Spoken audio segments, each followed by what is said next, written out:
Welcome to the Through the Lens of Learning podcast. If we haven't met, hello, I'm your host, Dr. Tracy Shroyer. I'll give you 2 words that summarize me to a T: lifelong learner. Join me as I share a bit about my own journey of curiosity, learning, and wonder.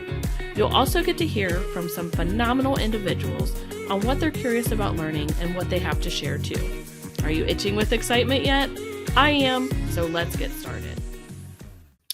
All right, welcome back everyone to this next episode of Through the Lens of Learning.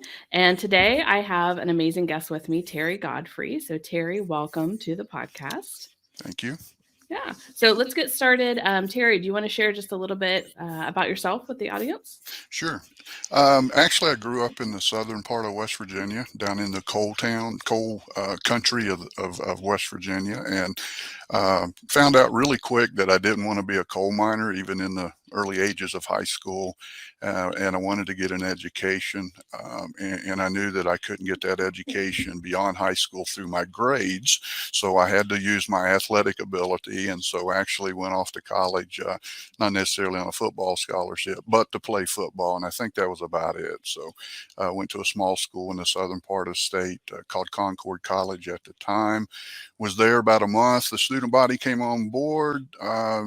Met a girl in September of 1977, who eventually became my wife in '84, and we're still married, going on 30 some plus years here this month, or in November rather. From there, I did finally graduate. I think I was listening to your story, and it's kind of parallel with mine to a certain degree, but had a chance to go back home to the southern part of the state to teach school, but chose to come to Charleston. Ended up teaching school, started out in science for a while, and then moved into the area that I wanted to do, and that was physical education, elementary level, and actually coached high school football. From there, I had applied for a local chemical company, and if you hear my dog bark, he's not used to this. So, but ended up leaving the teaching profession after about 3 years, and it was for money. It wasn't for anything, especially not instructional design or something of that nature. Worked 19 and a half years at a chemical plant. 4 of that was as an operator, moved into their training department, was a part of that group for the remaining 15 years, and got downsized, which was a really good thing in my life at that time because of what was taking place at that plant. Did a little bit of consulting work for a year, and then was brought on a gas company up in Pittsburgh as a technical trainer. Spent 8 years there, wearing multiple hats, LMS, designing, teaching, you name it. Decided to, after about 8 years, to focus more in the instructional design. Moved over to another gas company, and within a year, they were purchased by the current company that I'm employed by. And became quote unquote a learning consultant / instructional designer. Work in St. Albans, West Virginia, me and another individual. Our staff is in Calgary, Canada, so we pretty much work remote, period. Having a great time, involved with a lot of different types of projects with technicians, corporate individuals. There's such a variety. My area of focus that I enjoy the most is really with the blue collar type individual, and have fun doing that. So that's where I'm at right now, and having the time of my life, believe it or not. Awesome. And we had the opportunity to talk a little bit earlier in the week, and Yes. there are definitely a lot of parallels between our stories: the academic involvement, Yes. college and teaching, and then the corporate life, and then getting into, learning Mhm. and development. So, Terry, before we start to dig in a little bit more into your journey, can you share what does learning mean to you? It's really interesting with you utilizing that question. That has been a hot topic with the group that I work with. We have every other Friday community of learning. It's just our group of about six.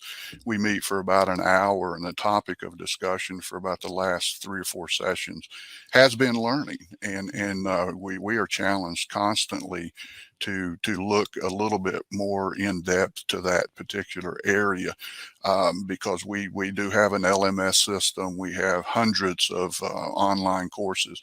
So, one of the things that I look at in terms of learning, it's I define it as a little bit more than a set of facts.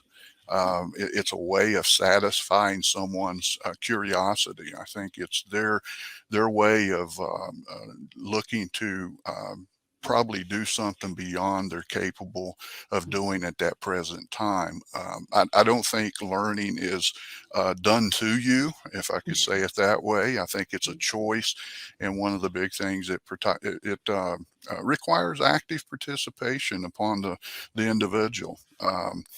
I think it's a journey or an experience, but unfortunately, especially in the industry that I'm in, it's more treated like an event than a journey.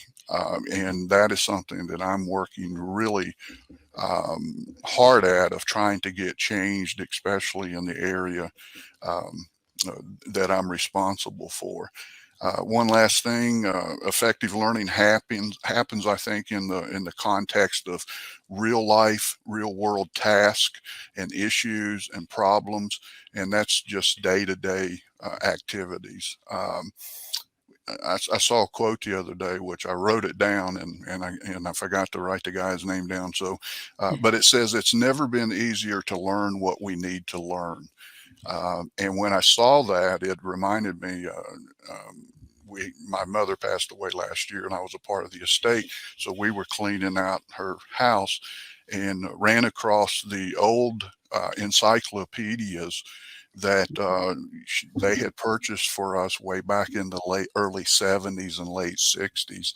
And it just started me thinking about how things have progressed to the point, and I'm getting to be a part of that. Right. So that's my way of kind of looking at learning, that it's more a choice, and it's something that we choose to do, and it can't be done to us. Um, so Yeah. I love that. I love that. And I want to talk a little bit about you talked about sometimes learning is seen as an event versus a journey. mhm, And I have definitely heard that, especially in the corporate space. And probably in the last 15, 20 years, it was more concerning of how many butts you had in seats yes. versus kind of what the outcomes were. Um, Mhm. so, how do you work through that with leadership to show them that it's not just, it's quality over quantity? Well, and that's another interesting. I guess the timing of this interview is real appropriate. We just recently moved into the HR group of our company, our corporation, and we're rather large. We were kind of a separate entity of training, learning, and development, and so there we seem to have a really good focus on the non-event, the more experience. But now we're over into the HR, and not being critical of HR, but it seems they are more on the side of education than they are on learning. And again, nothing wrong with education. Where we struggle in the industry that I'm in, and even the chemical industry that I was in before, is we kind of combine training with learning. And I think training is one component of learning, and we just use both of them in the context of the same, and they're not. And so part of my responsibility, and the others within our group, is to communicate that with the SMEs that we work with every day, different ones. And then we are actually will be working more closely with our manager and her manager in the HR, because that's one of the things that we're going to be tackling here in the coming years is the amount of courses that are assigned to a new person coming in, and how that is, oh my goodness, our technicians, it's really difficult to believe, but it's somewhere around 110 to 120. Oh my Yeah. goodness. And so it's a matter of an open dialogue. Um, Mhm. and we have that privilege. We the tough part is getting together. Even though, I mean, we still work remote. Right. And But it is something that our company is looking at, not just me as a person. Mhm. Um, but I work really close with the SMEs when I'm getting ready to do something, and I try to guide them in that direction. So Okay. Yeah, I think no matter if you have training, if you have or learning and development, if it's centralized or decentralized, you're going to have pros and cons either way. yes, And like yes, you said, it's the open dialogue, being able to work together to talk through it and, what's the best way to do this for who hmm our audience is and who our stakeholders are. hmm Definitely. So, Terry, when you were a kid, I imagine you didn't think to yourself, I want to be an instructional designer one day. I never um, even heard of the term. yeah. What was it that you thought when you were a kid that you wanted to be when you grew up? I wanted to be a school teacher and a football Okay. coach. Okay. That was something literally I wanted to do, even growing up in the southern part of the state. I don't recall having any teachers in my family. I could very well had, but it was just the thought. I think the teaching came more a part of wanting to get into coaching. Okay. Really, until I met my future wife, and I had a great grandmother. Didn't really have anything beyond that. I mean, it was just, I knew I had to get a degree, and I wanted to play football. And then I found out football was really, not much of interest. And then I'll be honest with you, the first year and a half of school in college, I had no study skills. I found out it was just a different world than growing up in a Mhm. high school, small school athlete.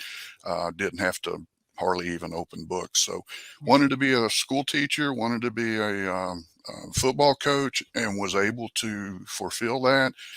Not that it uh, left my feelings after 3 years. I think what left my feelings was not making much money. So, Yes. Okay. when the chemical plant offers you an immediate $10,000 pay increase in the mid 80s, it's Mhm. hard to turn that down, and it's all paid off in the long run. So, Right, right, and I could tell you our stories parallel with that too, because when I was younger, I wanted to be specifically an English high school teacher. mm, mm, But I had started working while I was going to school and realized that the money was way more than I would ever make teaching. So mhm, that kept me on the corporate path. So I know a lot of people who wind up in learning and development, and especially in instructional design, get there by accident. And I think mm. that kind of happened with you. How did you end up getting into the instructional design space? I think first and foremost, when I first went off to college, my minor was going to be in art, and I actually thought I could draw, but I couldn't. I could trace very well. So when I got into that, I realized, that's not a really good minor. So I majored in science. But once I got into the chemical company, the chemical plant, even on the initial interview back in 1984 or 86, they had just started a training department. Of course, they didn't call it training and development or learning and development, and it was as a result of, I hate to say, an explosion that they had had the year before. And so the regulators come in and, said, hey, how do you train people? So I was fortunate to, be recognized with my background. It was in the infant stage. And so they asked me up front during the interview if I would be interested in getting into their training department. And I said, we can start there. And that just wasn't the process. So within 3.5 years, after gaining some really good chemical operations type background with my science degree, they had an apprenticeship program. And so I actually moved over in to their group and began teaching the science side of their apprenticeship program, and just had an interest in software. Had a coworker who, and so I was broke in on Corel Draw. I don't, yeah, and so I've heard of it. yeah, and that was years ago, and they had a form of Photoshop, and so I got to tinkering around with that. But started out when flatbed scanners were $2,000 and Hewlett Packard laser printers were 2 grand. So uh, from there, it just I saw where instructional design, computer-based training through magazines and some reading was going to be the future, and just kind of jumped in, kind of toyed around with it constantly. I'm very big on design. Love creating things that are appealing, not only pretty but also they relate. Just read an article yesterday talking about, well, someone posted on LinkedIn about please do away with those little cartoon characters when you're talking about a technical type topic. So the industry we're in, we have all kinds of equipment. They supply us with anything and everything, cameras. But that's where I jumped into, and then after teaching for about 8 years, compressor operations, corrosion, and measurement and different things, was just enticed through several people say, hey, you really need to focus on instructional design. And as my life has been, through blessing after blessing, a position came open with Columbia, titled Instructional Design, and I just applied for it, and within 2 weeks was working for them. So, That's awesome. yeah.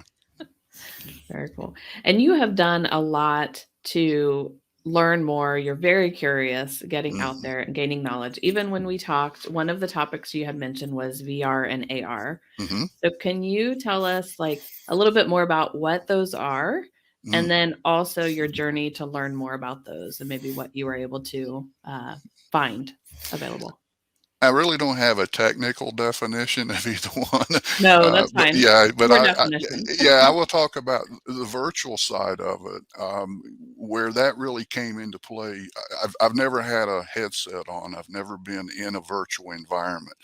The very first time that I was ever introduced to that, and this will age me, was in a conference in Chicago in 1991, and it was in this big ballroom, and the guy was standing on this mat, and he had goggles on, and he had this suit on, had all these little electrodes, and we got to see on the screen of him going into an assembly line and actually running assembly line. Of course, Oh, how we cool. we didn't have that capability. So very fond of, and I'll give Articulate Storyline a plug here. I really think that's a good program. Rise is great for that agile type development, but Mhm. Storyline has capabilities. And then they came out last year, I think it was, with 360-degree imaging. And I have just grabbed a hold of that and taken off with that. From a standpoint of just enabling the operators, the technicians, to on a computer screen or even on their iPhone, to manipulate the screen to where they can go in a 360.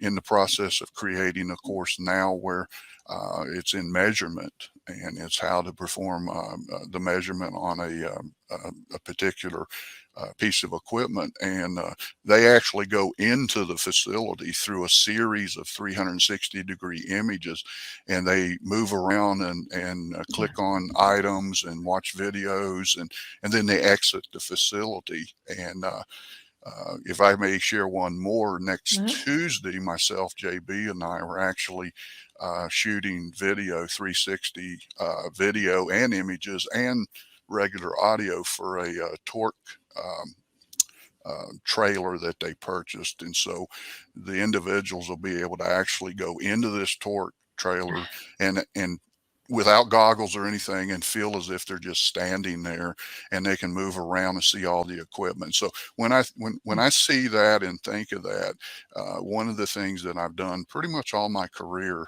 and actually had it confirmed through a class I was teaching, it's like you're creating things and teaching us as if you're sitting here with us, and I think that's our job. I think as an instructional designer, if I can't add value to the creation of something, then why am I even creating it? The augmented reality thing, the AR, had no idea what it was. 6 months ago, uh, saw this class and online through Betty, and again, forgive me, I can't think of her last name. Betty And I thought, Danowitz. yes, She's yes, amazing. and I thought I'm going to take this thing just to see. So I went out and looked at the definition of superimposing or augmenting things onto real life activities, and oh my goodness, it just I created this little thing, and I thought, boy, can this not add some value in the industry that I work in? And so took the class, did a safety moment with our um, my staff, actually getting ready to do one Monday. We're doing another one of those dog and pony shows. I'll probably get in trouble for saying that, but we're doing another one. Probably have about 5, 6 new HR management people there. So the safety moment is going to be another AR experience in office safety. And so I've incorporated a little short video and so forth. So my best one was The Walking Dead. So I did a little quiz on The Walking Dead. So That's cool. there's an opportunity out there for our technicians. It's been brought up, explored, to where if they go into this meter facility, this meter building, there could be a QR code sticker on the wall, and when they scan that with their phone, it'll tell them some of the things that they have to actually do before they enter that building, like check for gas and so forth. The other thing is eventually getting to the point to where they're working on a piece of equipment, and then they just scan a QR code, it comes up, they drop it on something locally, and then if they need the instructions or if they forget, they just pick their phone up or their tablet up and kind of look at it, scan through and find out, watch a short video. So all of that in itself has just, oh my goodness, it just, I love it. It Yeah. keeps me young, maybe is what I'm saying. Technology is amazing. I Oh, mean, especially for those parents who maybe their kids are playing video games or things like that, because sometimes when we think about virtual reality, people automatically go to that entertainment side of it and yes, don't yes. realize the value that it can bring to learning Hmm. in, an organization and a corporate environment. And I don't think we will ever, in industry, and I may be wrong, get to the point to where we have the full headsets. I think we could possibly get to where we have the partial headsets for AR. I don't Mhm. know where we could be. Uh, you know, One of the things is there is a pushback from the workers in computer based training and e-learning. They are more on the job, structured on the job Yep. training. They want their hands on it, but I'm blending all of that together, and I'm finding success with the feedback that I get from the technicians. That's my customer now. It might look pretty to management, and they really like it, but if it doesn't make that person in the field want to go take a look at that again, or even stay in it, or Mhm. just instead of just trying to get through it, then we failed. That's just where I come from an industry instructional designer. So Right. Well, especially in your industry too, and several others, that safety is of the yes, utmost yes, importance. So yes. making sure that, your end user is using this, it is valuable, it is helping to keep your safety numbers, where they need to be and that kind of thing. Yeah, we videotaped a fire extinguisher school here. It was out in a field, and integrated in it some 360 video, and people, the instructor and the people were just, because it was as if they were standing there in the field and they could turn around and see the guys recharging, their fire extinguishers, and turn back around and see somebody walking in to put out a fire with a fire extinguisher, and then look over here and this group here, all in one clip, and again, I have to give credit also to my coworker that I work with. He's a young 33-year-old, and he is so, he pushes me, but we just kind of compliment each other. Yeah, it sounds like But a good mix for oh, sure. it really is. Yeah. I really enjoy working with him. So, and I've always had those types of people, whether they be coworkers or even managers, that's always trusted me and kind of put me out there, and pushed me to a degree of saying, here's some stretch things that I want to give a hold of you. Yeah. I didn't always just grab a hold of them. I kind of complain a little bit every now and then, but Hey, we all have those moments. yes. So, Terry, what would you say, maybe in the last year or so, was the most exciting thing that you've gotten to do in your learning journey? Work from home. Uh, I, it, 100%. yeah, I truly, that to me now, I didn't like the pandemic, obviously, Mhm. but in that first 18 months or 16 months, just so productive. Didn't put on weight, actually lost 25 pounds. Um, Congratulations. That's yeah, awesome. and put it back on now that we're back in the office. So, but it really gave me, I mean, I enjoy collaborating with my coworkers, especially the guy I work with. But we stayed in contact with each other every single day. I mean, he lives in one county, I live in another, but we were on calls with each other if we needed to be. Right. But we're real big on, if we don't need to be on a call, we don't need to be on a call. And so I'm an early riser. I'm up every day, probably no later than 4:30 in the morning, Wow. every day, 7 days a week. This started years ago. And so at that time, I had set my hours, and we could do that, to start at 6 a.m. And fortunately, that was 2 hours ahead of Calgary time. So it was 4 a.m. So by the time they were even thinking getting out of bed, I had already put in about 4.5 to 5 hours of deep work. Wow. And I loved it. Yeah. And that was exciting for me. And the flip side of that, it really started me looking at the freelance side, but then you have to weigh everything, and there's some great people out there. Tim Slade did a really good webinar with a panel of people in there, um, I and will give a plug for his Instructional Design Academy. oh, Top okay, notch. yeah. So anybody who's interested in that, Tim Slade is Well, I've got amazing. his book. I Yeah. follow him. I watch his videos that he does every week, Yep. regardless. But he did that webinar on freelancing, because there was a lot of things flying around the screen out there that, quit your job, become an instructional designer, and make six figures. And, he was wanting that to stop. Mhm. Yeah, you can make six figures, but you got your overhead as a freelancer that I I do not have. I mean, Right. and we get anything we want. I'll be very honest with you.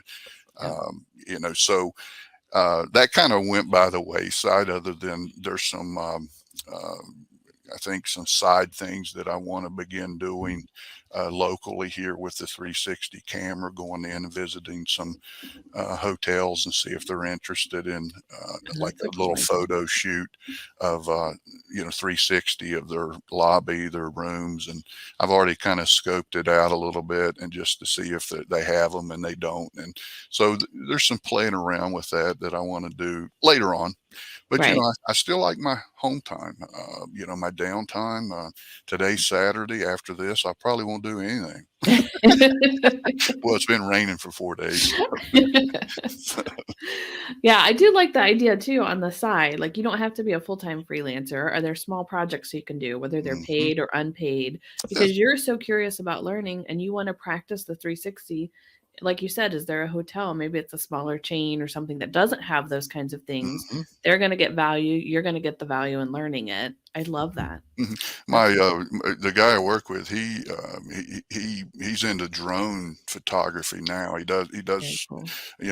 camera shoots. He actually shoots these MMA fights in the state. He goes around and of the fighters and during the fights and so he has a good time. Doesn't make a lot of extra money, but he has fun. But now he's into the drone, and he posted one of his drones of Charleston, and ended up being called to shoot some drone video of this construction company building this deck on this guy's house on the side of this hill. And he just finished it the other day, and the guy told him, with the next few projects I'm going to have you involved with. I mean, he didn't even ask for them. So there's a market out there, and Oh, yeah. I've got a good friend in him, because we can complement each other with some of the things that we have an interest in. But yeah, there's some, what do they call them, side hustles, I think. Yes. And you don't have to hustle necessarily either. It's Yeah, yeah, on your yeah, time, right? yeah. Just got to give up some of your home time. So Right, right. Awesome. Well, before we close up, Terry, anything else you want to share just about your learning journey overall? no, I want to thank people like yourself. That keeps coming to mind. I know I've done that and said that before. I want to thank yourself, Tom McDowell, who is out in the UK, for giving people that just have an interest, some kind of grassroots type individuals, almost feel privileged that you kind of picked me to be on this after watching Kara North, because she's an established, you know.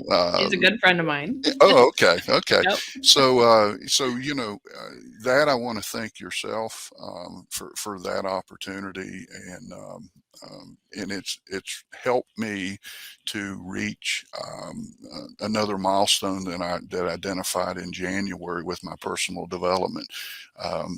Once again, you got to take control of it. It doesn't happen for you. It doesn't happen to you. You got to go get it. And this is what I did, with just signed up. You gave the invite. I put my name in the hat, and boom, here we are. So thank you. Yeah. So Yeah. Definitely good to get curious and put yourself out there. It's a little uncomfortable, but the doors yeah. that can open and the things that you can learn are amazing. Mhm. Yep. All right. Well, Terry, thank you again for being a guest on this Well, podcast. thank you. Yeah. And if someone wants to connect with you or send you a question or anything like that, what is the best place to do that? Just LinkedIn, and you can type in Terry Godfrey, and I can't even remember the complete address of it, but I don't get a lot of play, for lack of better words. I don't. But that's where, if you have a question or anything, you just look me up on LinkedIn. My picture pretty much looks the same, so we're close. All right. Well, thanks again, Terry. And thank you, everyone, for listening. And we'll see you on the next episode of the Through the Lens of Learning podcast. All right.